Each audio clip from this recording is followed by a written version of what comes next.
નમસ્કાર વિદ્યાર્થી મિત્રો, MS પાવર જીકે પ્લેટફોર્મ પર આપનું હાર્દિક સ્વાગત છે. વિદ્યાર્થી મિત્રો, આપણે કરંટ અફેર્સની સાથે સાથે જીકેના મોસ્ટ આઈએમપી પ્રશ્ન કે જે તાજેતરમાં ચર્ચામાં રહેલ છે તેવા પ્રશ્નો વિશે વાત કરવા જઈ રહ્યા છીએ. તો જોઈએ ભાગ 2 પ્રશ્ન નંબર 1. દર વર્ષે વિશ્વ આંતરરાષ્ટ્રીય ન્યાય દિવસ કઈ તારીખે ઉજવવામાં આવે છે? ઓપ્શન એ 15 જુલાઈ, 16 જુલાઈ, 17 જુલાઈ કે 18 જુલાઈ.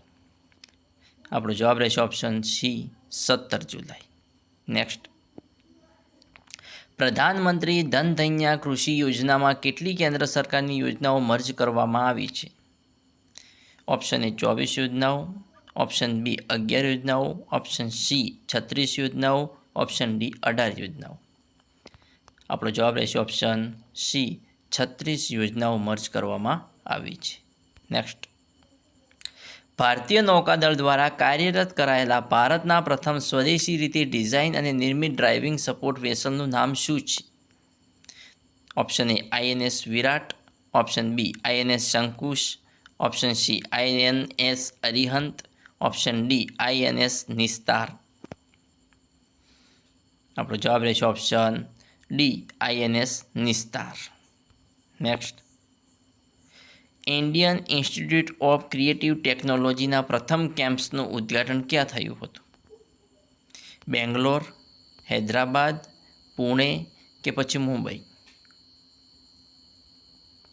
આપણો જવાબ રહેશે ઓપ્શન ડી મુંબઈ. નેક્સ્ટ, લઘુમતી બાબતોના મંત્રાલય દ્વારા તાજેતરમાં શરૂ કરાયેલા PM વિકાસ યોજના હેઠળના પ્રોજેક્ટનું મુખ્ય લક્ષ્ય શું છે? ઓપ્શન એ કૌશલ્ય તાલીમ અને મહિલા ઉદ્યોગ સાહસિકતા વિકાસ, ઓપ્શન બી ગ્રામીણ વિસ્તારોમાં માળખાગત વિકાસ, ઓપ્શન સી આદિવાસી પટ્ટામાં નવીનીકરણીય ઉર્જાનો ઉપયોગ, ઓપ્શન ડી બાળકો માટે આરોગ્ય અને પોષણ સેવાઓ. આપણો જવાબ રહેશે ઓપ્શન એ કૌશલ્ય તાલીમ અને મહિલા ઉદ્યોગ સાહસિકતા વિકાસ. નેક્સ્ટ, નીચેનામાંથી કઈ ડેરી અમદાવાદ જિલ્લામાં આવેલ નથી? Option A Abad dairy, option B Azad dairy, option C Ajod dairy, option D Amar dairy. આપણો જવાબ રહેશે option D Amar dairy. Amar dairy Ahmedabad જિલ્લામાં આવેલ નથી, જ્યારે આબાદ ડેરી, આઝાદ ડેરી અને અજોડ ડેરી આ 3 ડેરી અમદાવાદ જિલ્લામાં આવેલ છે. નેક્સ્ટ, પૃથ્વીનું આશરે 50% ઓક્સિજન ઉત્પાદન ખાલી જગ્યામાંથી આવે છે. ઓપ્શન એ શંકુદ્રમ વનો, ઓપ્શન બી વર્ષા વનો, ઓપ્શન સી સમુદ્ર, ઓપ્શન ડી ઘાસના મેદાનો. આપણો જવાબ રહેશે ઓપ્શન સી સમુદ્રમાંથી આવે છે. 50% ઓક્સિજન સમુદ્રમાંથી આવે છે. નેક્સ્ટ, નીચેના પૈકી કયા દેવ ધનંજય તરીકે પણ ઓળખાય છે? Option A Varun, option B Indra, option C Agni, option D Som. આપણો જવાબ રહેશે ઓપ્શન સી અગ્નિ. નેક્સ્ટ, જનનીની જોડ સખી નહીં જડે રેલો આ ગીતના કવિનું નામ જણાવો. Option A Botadkar, option B Khabardar, option C Kavikant, option D Kalapi. આપણો જવાબ રહેશે ઓપ્શન એ બોટાદકર. જનનીની જોડ સખી નહીં જડે રેલના ગીતના કવિનું નામ શું છે? કવિ બોટાદકર. નેક્સ્ટ, કયું વૃક્ષ આદિવાસી વિસ્તારનું કલ્પ વૃક્ષ મનાય છે?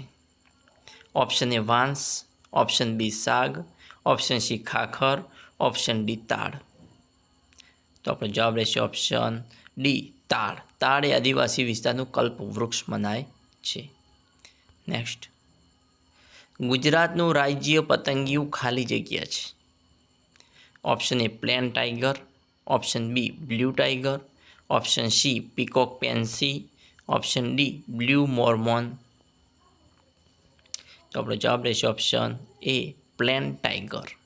ગુજરાતનું રાજ્ય પતંગિયું કયું છે? Plane tiger.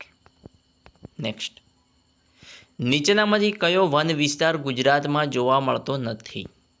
ઓપ્શન એ શુષ્ક સાગવન, ઓપ્શન બી ભેજવાળા સાલવન, ઓપ્શન સી તટીય દલદલીય જંગલો, ઓપ્શન ડી યુફોર્બિયા સ્ક્રબ. તો આપણો જવાબ રહેશે ઓપ્શન બી ભેજવાળા સાલવન ગુજરાતમાં જોવા મળતા નથી. નેક્સ્ટ, ફાઇડની સ્થાપનાની યાદમાં દર વર્ષે વિશ્વ ચેસ દિવસ ક્યારે ઉજવવામાં આવે છે? ઓપ્શન એ 14 જુલાઈ, ઓપ્શન બી 17 જુલાઈ, ઓપ્શન સી 20 જુલાઈ, ઓપ્શન ડી 22 જુલાઈ. તો આપણો જવાબ રહેશે ઓપ્શન સી 20 જુલાઈના રોજ દર વર્ષે વિશ્વ ચેસ દિવસ ઉજવવામાં આવે છે. નેક્સ્ટ, કૌશલ્ય વિકાસ અને ઉદ્યોગ સાહસિકતા મંત્રાલય દ્વારા શરૂ કરાયેલ AI સંચાલિત ચેટબોટનું નામ શું છે? Option A skill bot India, option B AI Sakhi, option C skill India assistant, option D ઉપરોક્ત પૈકી કોઈ નહીં. કૌશલ્ય વિકાસ અને ઉદ્યોગ સાહસિકતા મંત્રાલય દ્વારા શરૂ કરાયેલ AI સંચાલિત ચેટબોટનું નામ શું હતું? તો આપણો જવાબ રહેશે option C skill India assistant. Next, સ્વચ્છ સર્વેક્ષણ 2024-25માં સુપર સ્વચ્છ લીગ શહેરોમાં કયા શહેરને સૌથી સ્વચ્છ શહેર જાહેર કરવામાં આવ્યું છે?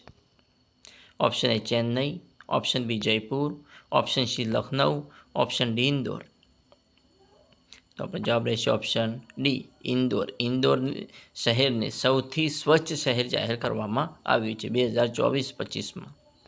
નેક્સ્ટ, વધારાનો મહેસૂલ પ્રાપ્ત કરવા માટે લગાડવામાં આવતા હંગામી વેરાને શું કહે છે?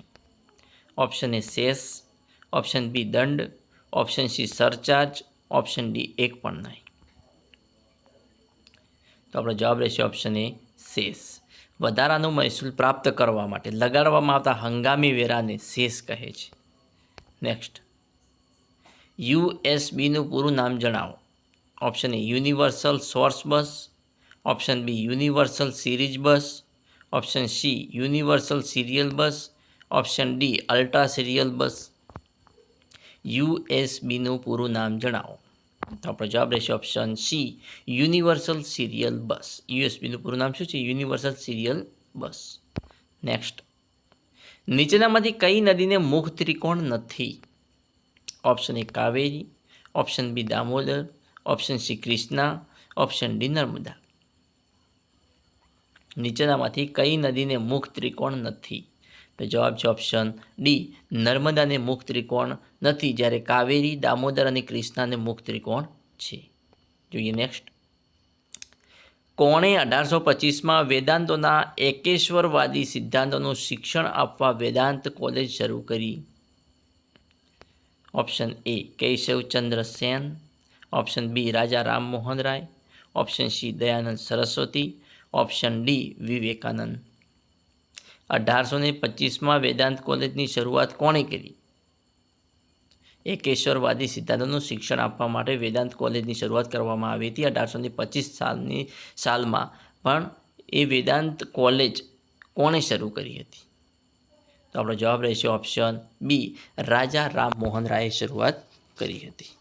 જોઈએ નેક્સ્ટ, કોણે શેઠ શાંતિદાસ ઝવેરીના ચિંતામણી પાર્શ્વનાથ મંદિરનું વર્ણન પોતાના વૃત્તાંતમાં સુંદર રીતે આલેખ્યું છે?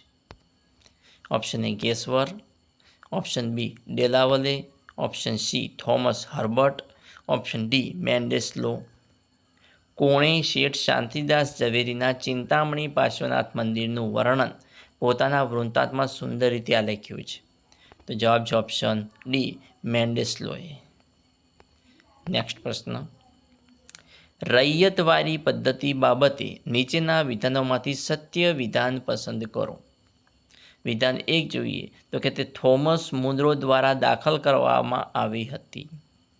વિધાન 2 છે કે માલિકીના હકો ખેડૂતોને સુપરત કરવામાં આવ્યા હતા. વિધાન 3 જોઈએ કે તેના અમલીકરણના મુખ્ય ક્ષેત્રોમાં મદ્રાસ, બોમ્બે અને આસામના ભાગો હતા. ઓપ્શન એ માત્ર 1 ને 2 કયા વિધાનો સત્ય વિધાનો આપણે શોધવાના છે? ઓપ્શન એ માત્ર 1, 2, ઓપ્શન બી માત્ર 1, 3, ઓપ્શન સી માત્ર 2, 3 કે ઓપ્શન ડી 1, 2 અને 3. તો આપણો જવાબ રહેશે ઓપ્શન ડી 1, 2 અને 3 ત્રણેય વિધાનો સાચા છે કે રૈયતવારી પદ્ધતિ થોમસ મુનરો દ્વારા દાખલ કરવામાં આવી હતી. બીજું વિધાન છે કે માલિકીના હકો ખેડૂતોને સુપરત કરવામાં આવ્યા હતા ક્યારે રૈયતવારી પદ્ધતિ દ્વારા. અને વિધાન 3 છે કે તેના અમલીકરણના મુખ્ય ક્ષેત્રોમાં મદ્રાસ, બોમ્બે અને આસામના ભાગો હતા. તો આપણો જવાબ રહેશે ઓપ્શન ડી 1, 2 અને 3 વિધાનો સાચા છે.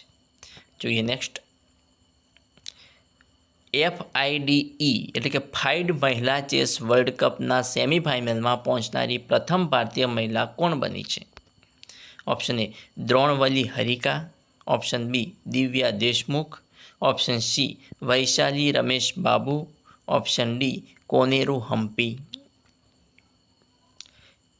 FID મહિલા ચેસ વર્લ્ડ કપના સેમીફાઇનલમાં પહોંચનારી પ્રથમ ભારતીય મહિલા કોણ બની છે? મોસ્ટ IMP પ્રશ્ન છે વિદ્યાર્થી મિત્રો. તો આપણો જવાબ રહેશે ઓપ્શન ડી કોનેરુ હમ્પી. કોણ બની છે? કોનેરુ હમ્પી પ્રથમ ભારતીય મહિલા બની છે. જોઈએ નેક્સ્ટ પ્રશ્ન. સરળ વિઝા 2025 ચોમાસુ સાંસ્કૃતિક ઉત્સવ કયા રાજ્યમાં ઉજવવામાં આવે છે? સરળ વિઝા 2025 ચોમાસુ સાંસ્કૃતિક ઉત્સવ કયા રાજ્યમાં ઉજવવામાં આવે છે? કેરળ, કર્ણાટક, આંધ્રપ્રદેશ કે તમિલનાડુ? આપણો જવાબ રહેશે ઓપ્શન ડી તમિલનાડુ. નેક્સ્ટ. 66મો આંતરરાષ્ટ્રીય ગણિત ઓલિમ્પિયાડ 2025 કયા યોજાયો હતો? ઓસ્ટ્રેલિયા, ભારત, યુનાઇટેડ સ્ટેટ કે યુનાઇટેડ કિંગડમ? 66મો આંતરરાષ્ટ્રીય ગણિત ઓલિમ્પિયાડ 2025 ક્યાં યોજાયો હતો? તો આપણો જવાબ રહેશે ઓપ્શન એ ઓસ્ટ્રેલિયા ખાતે 66મો આંતરરાષ્ટ્રીય ગણિત ઓલિમ્પિયાડ યોજાયો હતો. નેક્સ્ટ. ભારતમાં વિકસાવવામાં આવી રહેલી મલ્ટી સ્ટેજ મેલેરિયા રસીનું નામ શું છે? Option A Falciguard, option B AdFalciVax, option C Malerivax, option D પ્લાઝ્મોશિલ્ડ.